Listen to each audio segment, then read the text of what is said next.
Some called it a referendum on inequity. Zoran Mamdani ran for mayor of New York on a platform that included raising income taxes on the wealthiest New Yorkers by 2%. He said, "We will put an end to the culture of corruption that has allowed billionaires like Trump to evade taxation and exploit tax breaks." It got us thinking about the tax system here in our country and the growing gap between the richest and poorest Canadians. The recent federal budget had little changes to the tax system, aside from eliminating two high-end taxes, including a luxury tax on private aircrafts and boats priced over $100,000. Today on Blue Sky, we are going to talk to a group that would like to completely overhaul Canada's tax system to crack down on loopholes. We'll speak with a group representing millionaires that actually think they should pay more taxes. We'll hear from someone who thinks money going to wealthy seniors will be better spent on reducing the cost of living for young people. And we'll check in with a senior economist on his thoughts and to answer some of your questions. As always, we love to hear from you. Do you think the ultra-rich should be taxed more, or do you think that would put a damper on entrepreneurship? Would you be willing to pay more in taxes if it meant a higher quality of life for other Canadians? You can call us at 1-800-716-2221 or email bluesky@cbc.ca. Singer Billie Eilish doesn't think there should be billionaires. The Grammy-winning artist is donating proceeds from her Hit Me Hard and Soft tour to support organizations dedicated to food equity and reducing carbon pollution. When she donated the $11.5 million, she had some words for the billionaires in the room. I'd say if you have money, it would be great to use it for good things and maybe give it to some people that need it. And love you all, but there's a few people in here that have a lot more money than me. And if you're a billionaire, why are you a billionaire? No hate, but yeah, give your money away, shorties. Love you guys. Thank you so much. Well, she's not the only rich person who thinks the gap between the rich and poor has gotten too big. Dylan Dussault represents the group Patriotic Millionaires Canada. It's made up of wealthy Canadians who are advocating for increasing taxes on the wealthy and combating extreme inequality. He's on the line now. So Dylan, welcome to Blue Sky and thanks for your time. Thanks for having me. Dylan, I got a lot of questions. You know, most people don't walk around asking to be taxed more. So why do your members want to pay higher taxes? Well, I think you're right. Most people probably don't want to be taxed more, but I think most people are taxed a lot more appropriately than the group that I represent. There are plenty of pieces of the tax code that are really only available to be taken advantage of by super high net worth people, whether that's kind of preferential rates for capital gains or assets, a sort of lack of ability to tax wealth, or even offshoring and, full-blown kind of aggressive tax avoidance and evasion strategies. Okay, to better understand who you speak for, who belongs to your group? Who are some of the members? Sure. So we don't keep an official roster of names, but our members are, we keep a private official roster of names, but we don't publicly list all of the names. But our members make up entrepreneurs, tech investors, some heirs of large fortunes, lawyers, you name it. Our kind of cutoff is people with at least $5 million in assets. So, we're not talking about kind of like your average large city homeowner here. These are well north of that.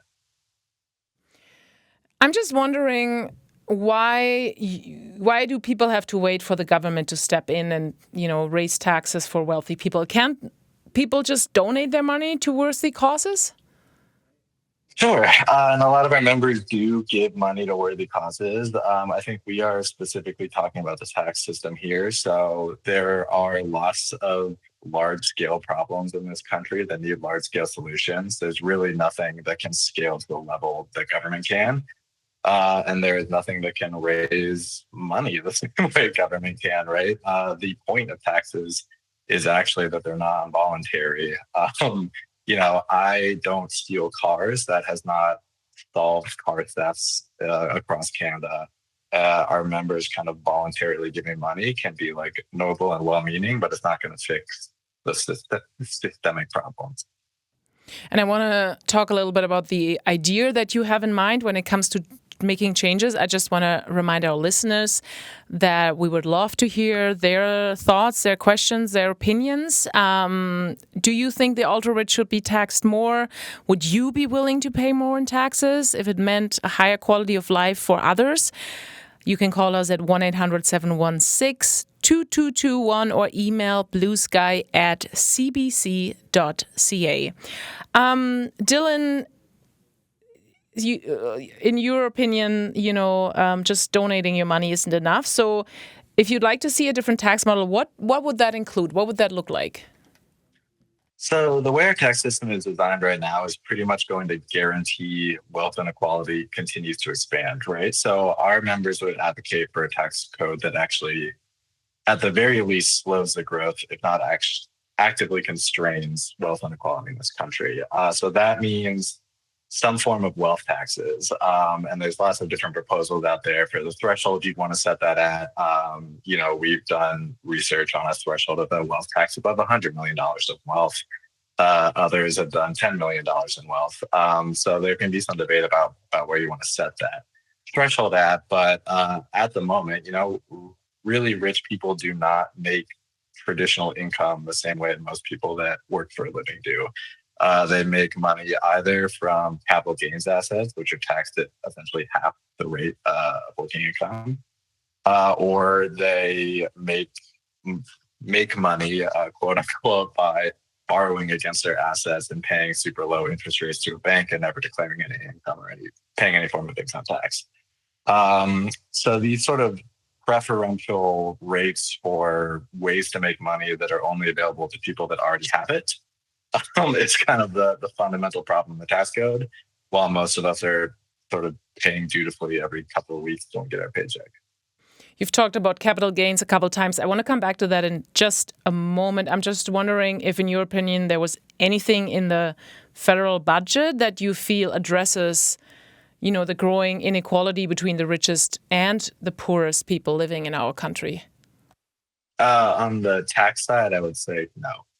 In fact, I think, they got rid of a couple of things that nibbled at the edges a bit. We saw some expansions of corporate tax credits that are kind of ripe for abuse. And so I think, we maybe took a small step back when there's an opportunity to take a pretty big step forward. I want to go to one of our listeners. Ashley is on the road, but she is from Saskatchewan. Ashley, welcome to Blue Sky and thanks for calling. Hi, thanks so much for having me. I was hoping, sorry, I didn't catch your guest name, but I was hoping that they could speak a bit to how the wealthy in Canada used to be taxed, so that those percentages used to be a lot higher, and the idea of taxing the ultra-rich more in order to pay for social programs isn't a new idea. I know it allowed for the expansion of the middle class after the Second World War, so I was hoping you could maybe speak to that history a bit more. Dylan, can you help Ashley with that? Sure. And I think maybe some of our other guests would know the specific numbers better off the top of their head. But yes, it is true that wealthy people used to be taxed at much higher rates.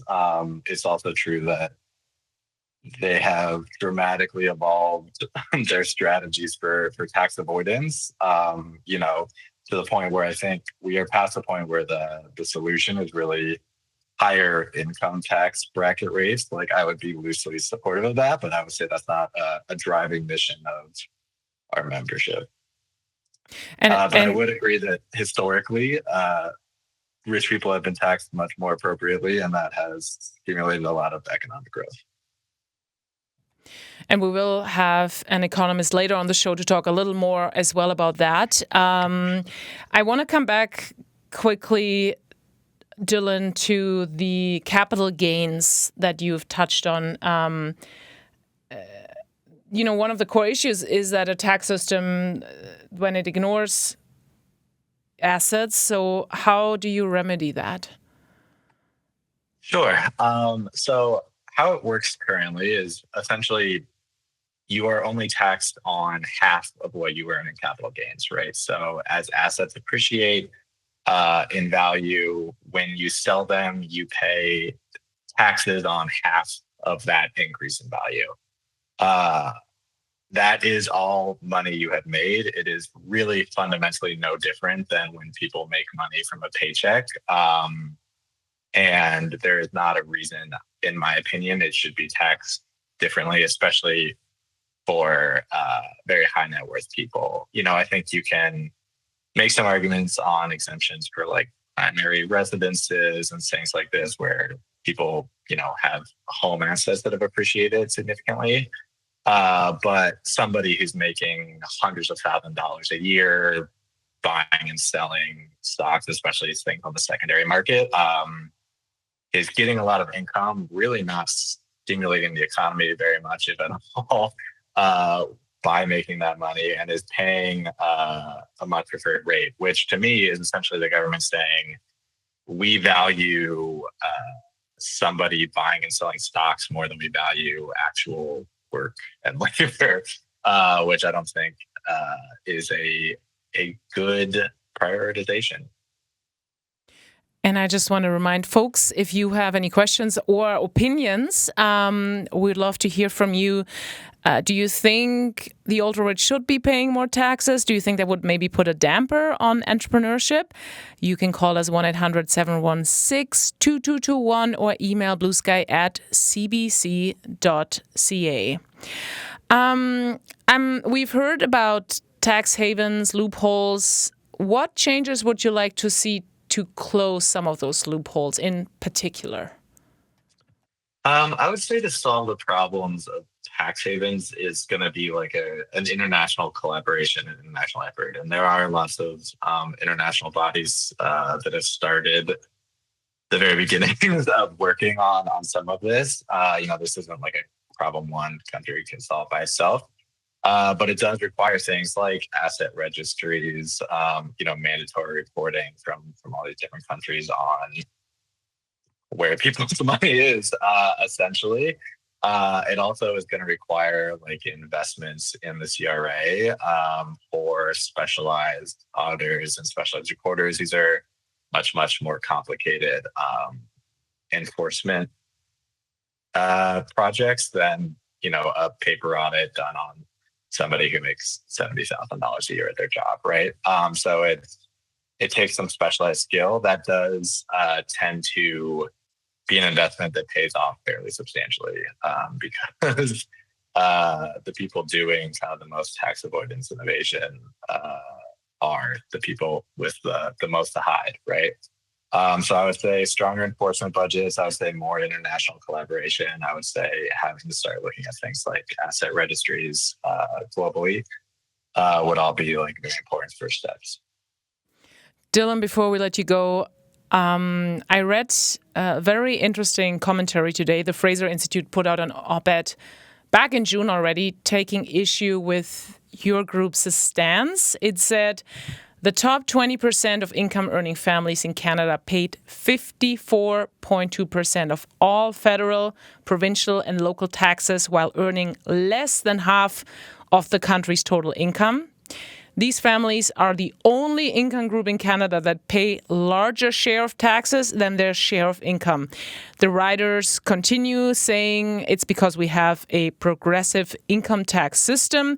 They also say wealth taxes discourage investment, which is needed to broadly raise living standards and improve prosperity by, prompting people to move their assets away from productive investments like new businesses to investments that may be exempt from the tax. What are your thoughts on this criticism, I guess? Sure. There's a few different points in there, so I'll go through them. The first bit about the top 20% of income earners, I think, is a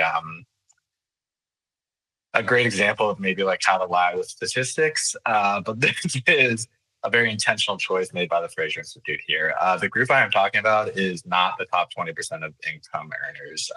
Focusing on income instead of wealth was a very intentional choice. Income is taxed at a predictable and traditional rate. Focusing on 20% was a very intentional choice. That is a very different group than the super high net worth people I'm kind of speaking to addressing. The second point about sort of the dampening of entrepreneurship and investment, I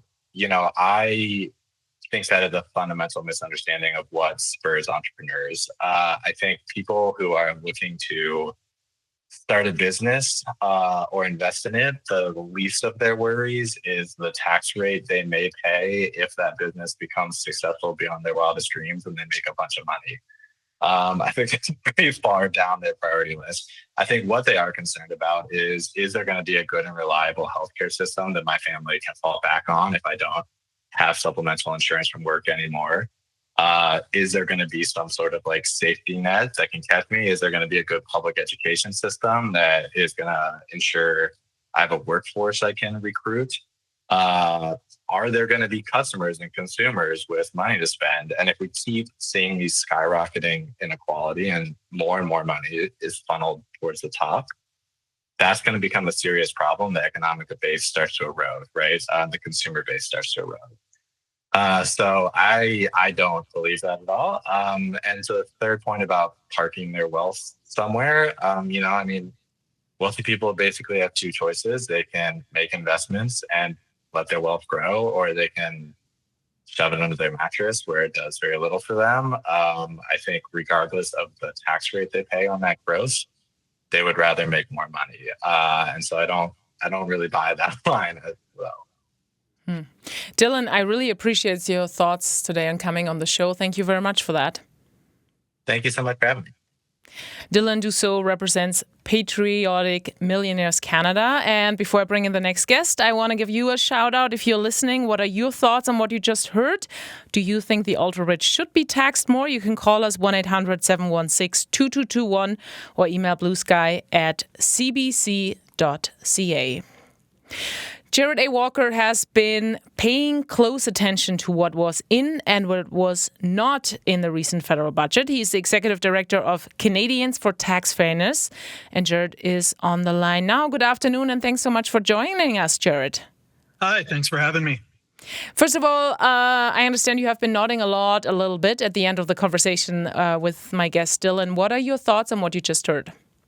I mean, I think that's absolutely right with regards to making sure that a tiny subsection of the population, and I mean a really, really tiny subsection of the population, pays a little bit more so that we can have things like hospitals that work and roads that are not in disrepair.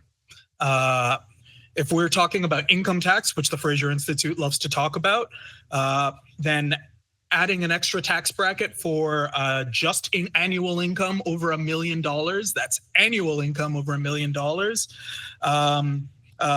would deter like outrageous salaries and raise about $1.5 billion a year. And it would only affect 43,000 people in the entire country. So when we're talking about these kinds of measures, the Fraser Institute and folks who are, bought and paid for by these super wealthy and massive multinational corporations would like us to think that we are coming after, middle class people and their homes and their cottages even, but those are not the people that we are talking about.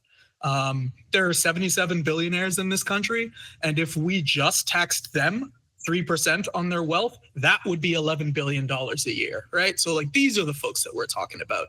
And the attempt to blur those lines and muddy those waters is what keeps us from getting good stuff done for working Canadians who go to work every day and actually do a real job and earn a real paycheck. Jared, now your organization was watching the federal budget closely. What did you see there when it comes to addressing the affordability crisis in our country? I mean, honestly, not anything at all, which is really, really just disappointing, right? We see some things that may potentially be helpful, but those are pegged out into 2027, 2029 and on. So there's no immediate relief for something that is a real crisis, that is a crisis that people are facing right now. And what we do see in terms of immediate relief is if you are buying a yacht, then you will get a tax break based on what you used to pay on luxury tax for a yacht. If you are buying a private plane, then there is a break in the tax code for you now. So congratulations to those folks. And if you are a landlord that has a bunch of vacant units, then now there is also a tax break in the budget for you at a time when we are having a nationwide housing crisis. So I think that really just speaks to the absolutely backwards priorities of this government on a crisis that is facing millions and millions of Canadians. And in regards to that, I'm curious, you told our producer November 4th was a day of contrast for you. Why is that? Can you explain that a little bit better? Yeah, I mean, I was sitting watching the budget come in. I was talking to our economists on our team and to people in our circle, trying to piece through what was in there and for whom. And then after a day of just being incredibly disappointed and let down by that, I went and turned on the TV and watched the results come in for my old hometown in New York City, where they elected a mayor who actually listened to people when they said that cost of living was their number one issue and decided to do something about it and ran a campaign based on that. And I think just the massive gap between these two things, between the we can't have nice things for normal people crowd and the normal people deserve to be able to afford their life crowd is really, really quite massive. It's just two different visions for the way that things go. And so I am hoping that folks here at home look at what was done in the beating heart of global capitalism and figure that if we can do it in, if they can make it there, then they can make it anywhere, to butcher a Sinatra quote, We are talking about taxes today, and we want to hear from you, of course. Do you think the ultra-rich should be taxed more, or do you think that would put a damper on entrepreneurship? Would you be willing to pay more if that would help other people in our country? You can call 1-800-716-2221 or email bluesky@cbc.ca. We have Jared A. Walker on the line. He's the Executive Director of Canadians for Tax Fairness, and I also want to bring in our next guest, D.T. Cochran. He's a senior economist at the Canadian Labour Congress, and he's here for the remainder of the show to answer any questions you have. So welcome, D.T., and thanks so much for joining us. Yeah, thank you very, very much for having me. D.T., you've been listening along. What are your thoughts so far? Yeah, I'm in complete agreement with Dylan and Jared that our tax system, quite frankly, is organized perversely. It is designed to prioritize low taxes for big corporations and the ultra wealthy under this claim that will incentivize more investment. We've basically been running a 4-decade experiment on this claim. And I would ask people to just look around, and do they feel like this experiment has paid off? Inequality is much worse. Productivity growth is way down. We have less investment than we used to have. We have more money that's being distributed to corporate shareholders who are overwhelmingly the ultra wealthy. We have more money that's going into and out of tax havens with no clear economic benefit to us here or the people in the tax havens. So what have we actually accomplished from this massive experiment? What we've accomplished is increasing the wealth and the power of the ultra wealthy, who then, when very reasonable, modest increases to their taxes get put forward by the government, they come in guns blazing to prevent those very modest changes, which just make it that much clearer. We need to do something because the power of the billionaires is completely distorting the rest of our society. It's interesting, during the last federal election, the NDP ran on a wealth tax. They obviously didn't get a mandate for this. Jared, I want to come back to you. Can you explain what the plan was and why you think this wasn't popular? I mean, I won't. I don't think I can speak to the last NDP proposal in the last election. I'll say what our organization is organizing around on in terms of a wealth tax, which is just a progressive tax on income that is over $10 million. So what that looks like is 1% on income over 10, 2% on income over 50 million, and 3% on income over 100 million, or not income, sorry, wealth over 100 million. And that would raise about $37 billion in this year if we had levied that in this budget. So $37 billion, what are we looking at here? I mean, that is enough to about $50 million of that is enough to pay for the dental care program that just got put together and to pay for a brand new pharmacare program that runs nationwide. And that's just 15 of that $37 billion. We added $21 billion to the deficit. That other $20 billion could have wiped that out, right? So I mean, these are clear decisions that folks in charge are making to basically ask working people to pay for more money to be levied in tax breaks to large corporations and to ultra wealthy folks who then, as DT mentioned a moment ago, take that money and they put it in their back pocket and they sit on it. After all of this, these questions about, oh gosh, how are we going to spark investment? Governments, both liberal and conservative, because we've only had two federally, they come to the table and they have the same bright idea, which is, what if we give these folks tax breaks? Then surely they will invest. And every single time, like Charlie Brown with the football, they do not invest. And then we get surprised and we say again, what are we going to do to spur investment? And we come back to the same tool again of tax breaks for these same corporations that don't invest when we give them tax breaks.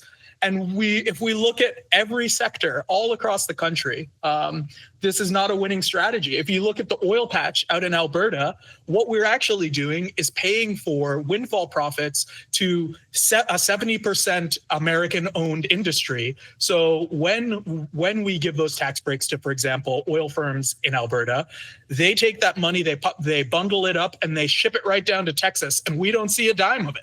So none of this stuff is working for us, yet we still come back to the same failed solutions. I don't understand why.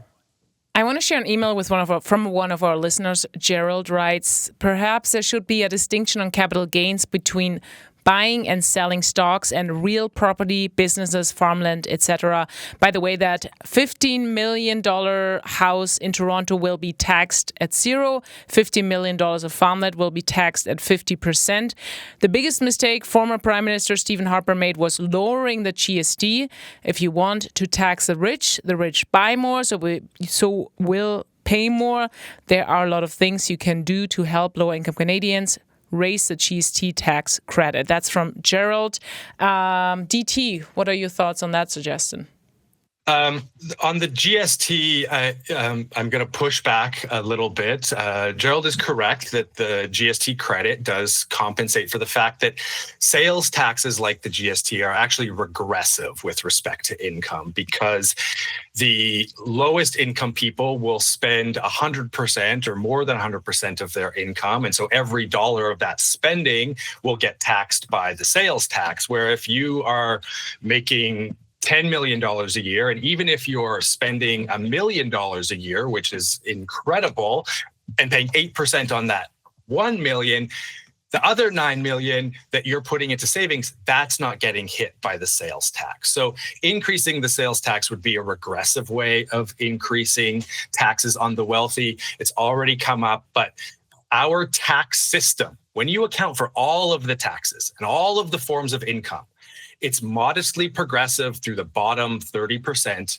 It's pretty much flat through the rest of the income distribution. And then it's regressive through the top 10%, such that the top 1% pay a lower effective tax rate than the bottom 10%. The primary reason for that, the undertaxation of capital gains. So the point that Gerald makes about wanting to distinguish between investment in actual productive things and investment buying and selling shares, that is absolutely point well made. A lot of what we call investment is really just flipping financial assets, trying to make some sort of gain on the stock market. That has no actual productive good for Canadians. However, even if we're just talking about the ultra wealthy investing in actual productive assets, they're going to invest where they see the highest possible returns. That's not necessarily the same as the investment that would be the best for Canadians. And so that's why we need to see more government investment. The government can invest in places that we know investment needs to happen, but the private sector is not going to do that investment because they need to see profits. And there is so much uncertainty everywhere in our economy that we need the government leading. And if the government leads, the private sector will follow. They will then make the investments where the government is pointing because then they can see the potential for returns. So a lot of things in this entire system need to change. Taxes and investment and all of the incentives that go into that is currently done completely backwards. And unfortunately, the Carney government is moving in that same direction that Jared pointed to. Same old, Lucy with the football. When are we possibly going to learn and not do the same thing again and again? I love all the different ideas that we're touching on. I want to bring in another one that I'm curious to hear about your thoughts. Paul Kershaw is a policy professor at UBC. He's the founder of the advocacy group Generation Squeeze. Paul says it's not enough to just tax the uber wealthy. He says Canadians who are financially secure need to pull their weight too. And he says changes to federal old age security could be one way of addressing wealth inequity in Canada. Our Blue Sky producer Nicole Huck spoke to Paul earlier and asked him to explain his idea. Let's take a listen. Yeah, this is a classic example of, well, sometimes it's harder to talk about raising taxes. I think we are at a moment right now where we need to recognize that our old age security system is the biggest part of the federal budget. It was created 70 plus years ago to try and eliminate economic insecurity in retirement, but it has evolved in such a way now that it's padding comfort for those already comfortable. And it might surprise your listeners, for instance, to learn that our country delivers $18,000 subsidies to retired couples that have $182,000 in income before the subsidy. All the while, if you're a family raising kids, there are things called the Canada Child Benefit to help you, but we start phasing that out when your household income surpasses $81,000. So we ask middle-income households raising kids to tighten their belts, but we're still delivering $18,000 subsidies to retirees with six-figure incomes who, generally speaking, are going to be homeowners entirely. So that's not actually shared sacrifice at this moment of putting our country first. It's actually systemic ageism against younger Canadians built into our budget. And I think this is a prime example of, being a moment where we need to turn to those retirees, which isn't all of them.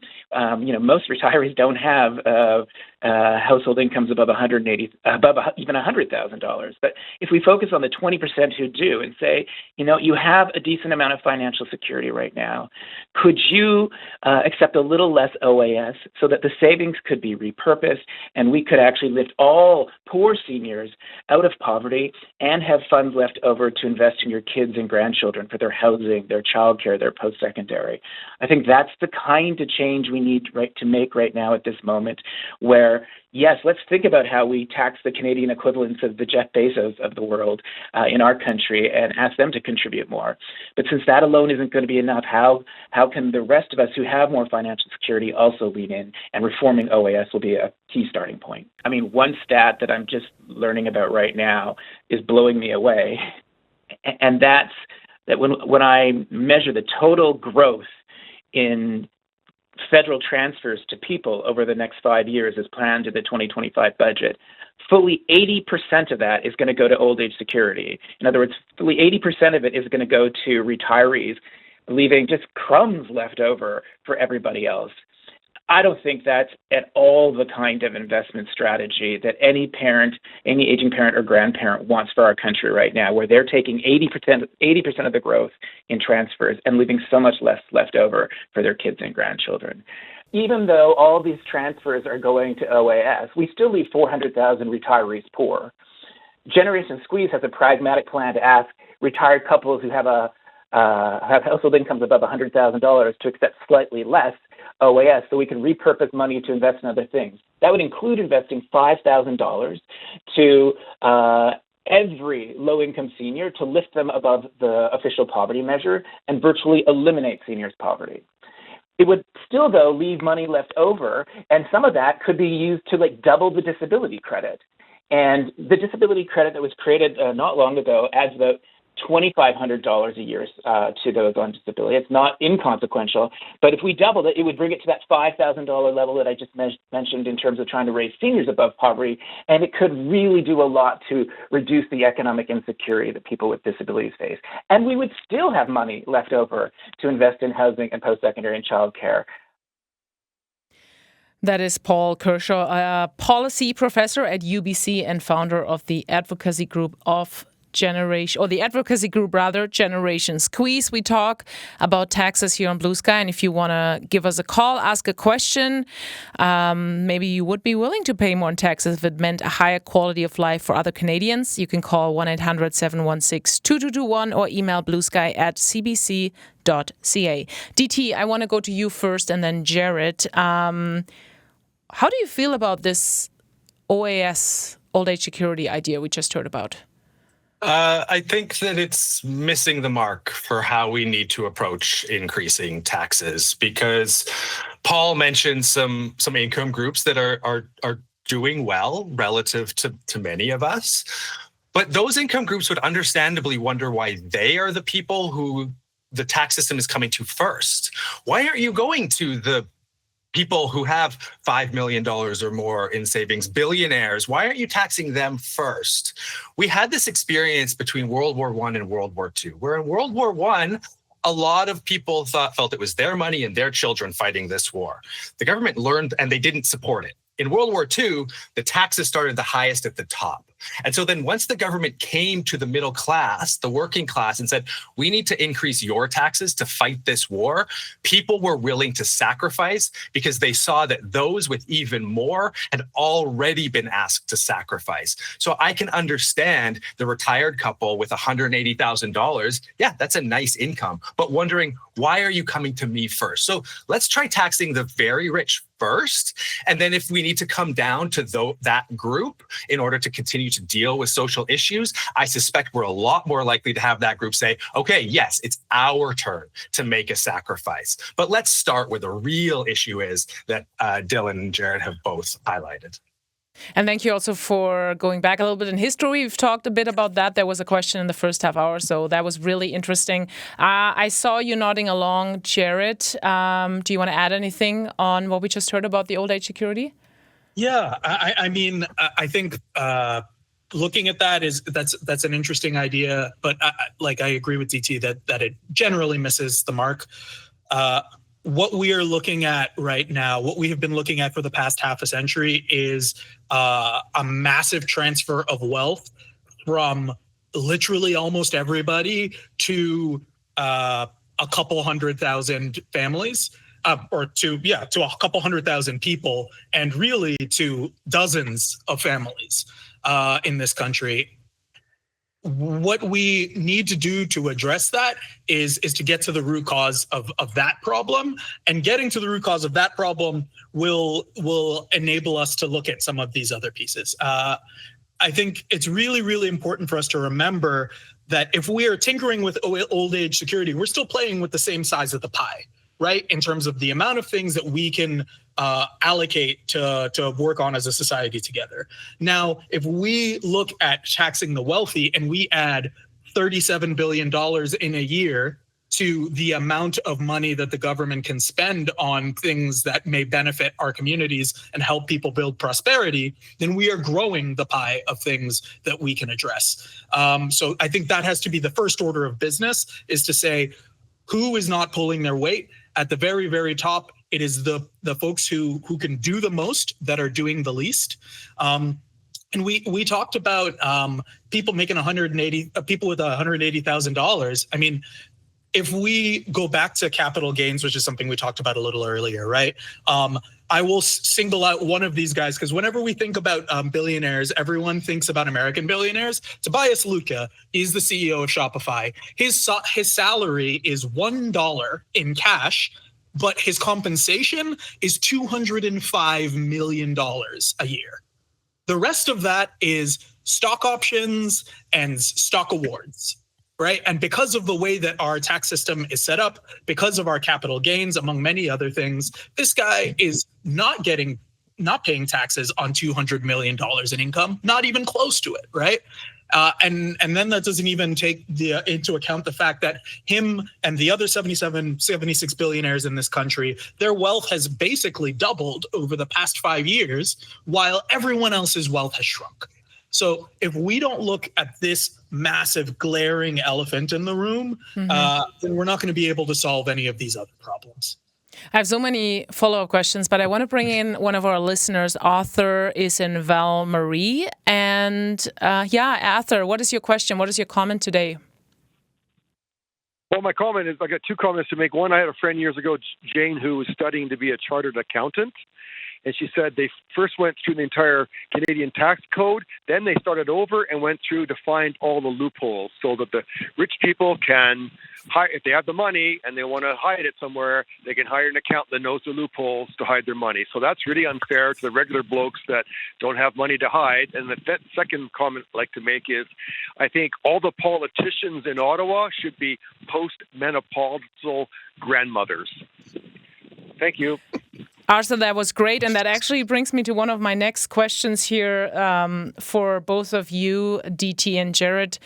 Has there been any work to close loopholes so that the ultra-rich can't use tax havens? Have we seen any of that recently? Jared, maybe you want to start?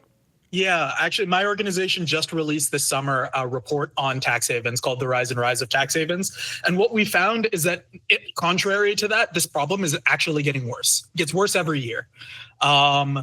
Since the Harper government signed a number of agreements with foreign countries called tax information exchange agreements, basically what this means is if you're like me, and I'm a dual citizen, I'm an American and a Canadian, right? I have to file taxes in both these places. The American government will look at what I paid in Canada because this is where I live, and they will say, oh, you paid this much tax in Canada, much more than you would have paid here, so we will count that against tax you might pay in the United States. And we have those sorts of agreements with lots of countries. The successive governments over the past several decades have signed agreements with countries that do not have comparable tax rates to us. And so what that has basically done is incentivized extremely wealthy people and very big corporations to take their profits and to book them in places like Bermuda, the Cayman Islands, etc., where the tax rate is nowhere near comparable to Canada's. But the Canadian government will say, well, you've done what you had to do. You paid your 0.25% tax over here, and so we won't charge you the tax that we were going to pay. We were going to charge you, which is much more over here. And that's a very oversimplification of how this has worked.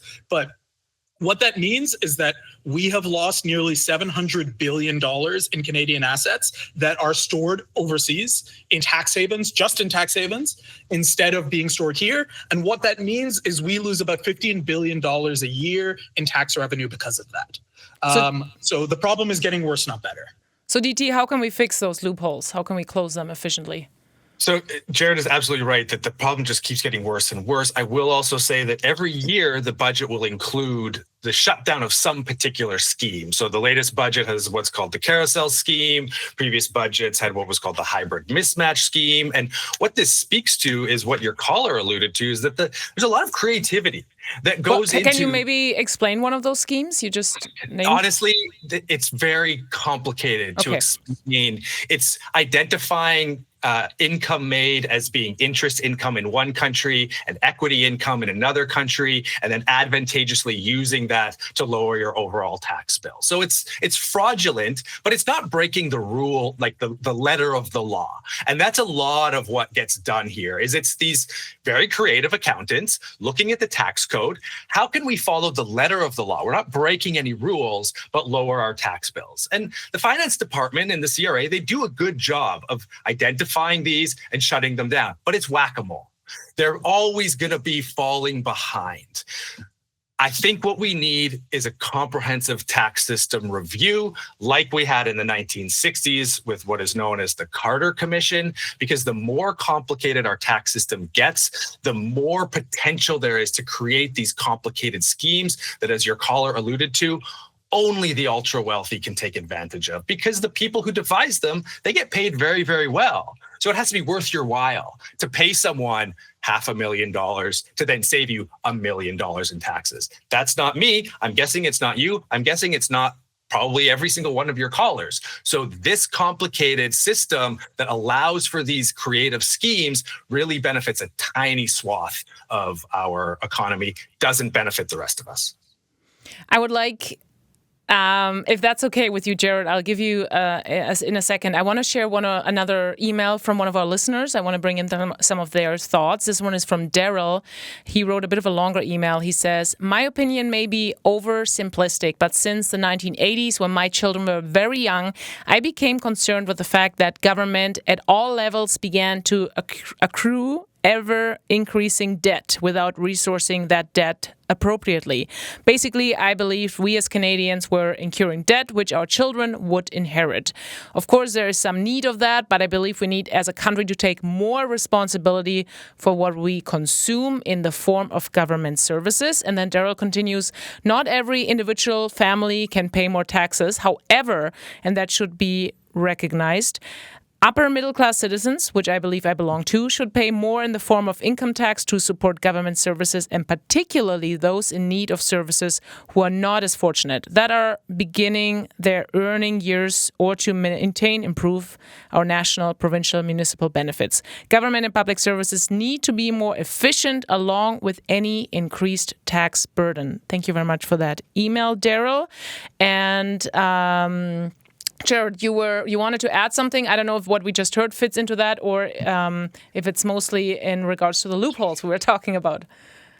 Yeah, I mean, just very quickly on the loophole piece, because DT's absolutely right about the whack-a-mole. But I think what I was thinking about does sort of speak to this question of how we pay for things, right? In our tax havens report, one thing that we discovered is this company named Wheaton Precious Metals.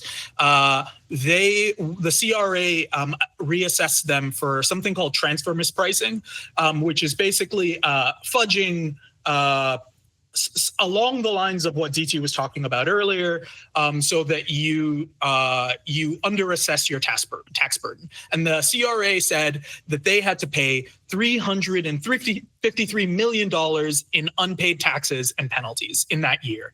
Now, Wheaton and the CRA came to a settlement, and I don't think any of your callers will be shocked to find that the settlement was a considerably smaller fraction than that. They ended up paying $11 million in taxes and penalties. And now Wheaton continues to transfer misprice, and they are now not being penalized at all, right? So we have a system where, like, if the CRA reassesses me or you or anybody who's called into the show today, we just got to pay that.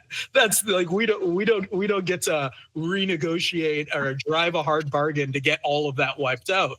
But these big corporations, they can just, kick the can down the road, or lobby the CRA or lean on them really hard. And because they are underfunded, and because it is easier for them to, go after middle income people or lower income people and get them to pay the couple $1,000 that they owe, they end up settling these massive discrepancies, and we leave billions of dollars on the table because the CRA doesn't have the juice to be able to go after these big corporations. Jared, I can see your passion, and I would love to keep talking with both of you, but unfortunately we are out of time. DT Cochran, thank you very much for coming on the show today. Thank you. And Jared, thank you so much for your time. I really appreciate it. Thanks so much. It was a pleasure.